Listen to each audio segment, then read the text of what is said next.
আসসালামু আলাইকুম ওরহমতুল্লাহ বরকাত। কুত্তা কিন্তু 12 বছর বাঁচে। সেই কুত্তা কিন্তু মরার আগে পাগল হয়, যারে ভাই তারই কামড়ায়। এই নুরা পাগলার অবস্থা হয়েছে এমন।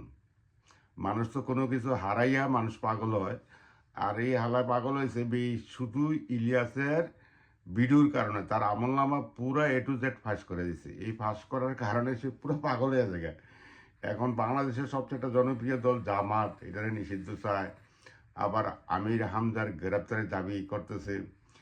এখন ইলিয়াস যে জিনিসগুলা তার আমলনামা যখন আসে, সে কিন্তু একটা জিনিস খেয়াল করবেন, সে কিন্তু তার যে যে আমলনামাগুলি ফাঁস হয়েছে এটা নিয়ে কিন্তু সে মুখ খোলে না, এটা নিয়ে প্রতিবাদ করে নাই, সে কিন্তু কোনো বক্তব্যই বলে নাই এটা অসত্য, ঠিক আছে।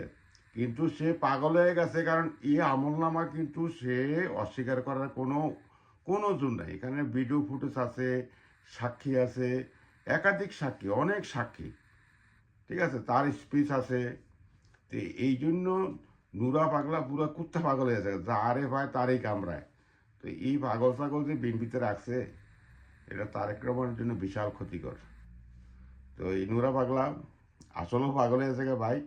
ও এখন দিবাতে কামড়াকামড়ি শুরু করছে, বাংলাদেশের রাজনৈতিক অঙ্গনটাকে পুরো ধ্বংস করে দিছে।